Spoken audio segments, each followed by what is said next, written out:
Rajkot crime branch દ્વારા મોટું operation હાથ ધરવામાં આવ્યું હતું અને કુખ્યાત છરા ગેંગના સભ્યોને ઝડપી પાડવામાં સફળતા મેળવી છે। આ ગેંગ દ્વારા આચરવામાં આવેલા 7 જેટલી ચોરીના ભેદ ઉકેલાઈ ગયા છે। અંદાજે 6,58,000 રોકડા સહિત જુદા જુદા ચહેરાના માસ્ક, હેલ્મેટ, ગાડીઓની ચાવીઓ મળી આવી હતી। ગાડીઓની નંબર પ્લેટો માટે સ્ટીકરો બનાવ્યા હતા, તેને પણ કબજે કરવામાં આવ્યા છે। મળતી માહિતી મુજબ આરોપીઓ મનીષ ઉર્ફે મનોજ સેવાણી પર 41 જેટલા ગુના અને ચંદ્રકાંત ઉર્ફે સોનુ પરમાર પર 5 જેટલા ગુના દાખલ છે। પોલીસે વધુ તપાસ હાથ ધરી।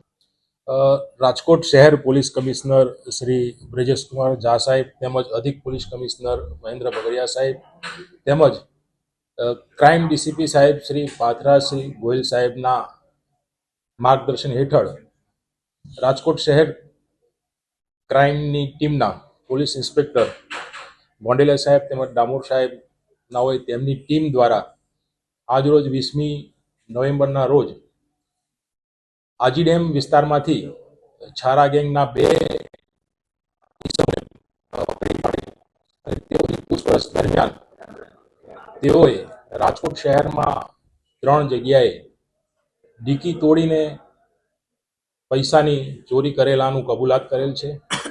બંને આરોપીઓ વિરુદ્ધમાં, જેમાં મુખ્ય જે આરોપી છે મનીષ ઉર્ફે મનોજ કનૈયાલાલ સેવાણી, તેના વિરુદ્ધમાં ગુજરાત, બોમ્બે તેમજ દિલ્હીમાં પણ ગુના નોંધાયેલા છે। ગુજરાતમાં રાજકોટ, બરોડા, અમદાવાદ, ગાંધીનગર, હિંમતનગર, સાબરકાંઠા, વલસાડ વગેરે જગ્યાએ તેણે આ રીતે ડિક્કી તોડીને તેમજ ચીલ ઝડપ કરીને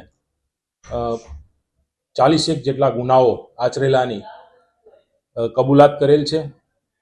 જે આધારે પોલીસે તેઓની પાસેથી મળેલ એસએસ તેમજ એસએસમાં રાખેલા રોકડા રૂપિયા 6 લાખ તેમજ આ ગુનો કરતી વખતે જે ડિક્કી તોડવા માટે સાધન વપરાય છે તે કી જેવા પ્રકારનું સાધન તેમજ ગુનો આચરતી વખતે મોઢા ઉપર માસ્ક પહેરતા હતા તે તેમજ આખું જે ગોળાકાર માસ્ક આવે છે તેવા 9 એમ કરીને લગભગ 6,58,700નો મુદ્દામાલ તેઓ પાસેથી પકડી અને કાયદેસરની કાર્યવાહી હાથ ધરવામાં આવેલ છે।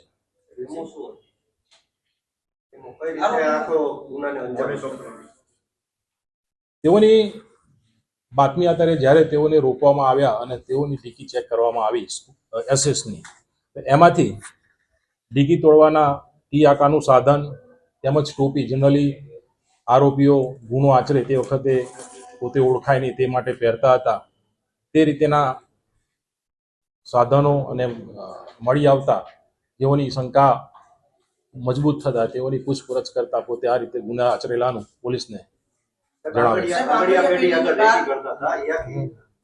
અને જનરલી આ જે આરોપીઓ છે એમનું નેટવર્ક કે જે આંગળીયાની પેઢીઓ આવેલી હોય છે ત્યાંથી જે રોકડ રકમ લઈને નીકળે છે તેઓની ઉપર વોચ રાખી અને આગળ જઈ અને જ્યારે પણ તેઓને સમય મળે, લાગ મળે ત્યારે તેઓને આતરીને તેઓની પાસેથી ચીલ ઝડપ અથવા તો ડિક્કી તોડીને એમાંથી પૈસા ચોરીને આ ગુનો આચરતા હોવાની કબૂલાત કરેલી છે।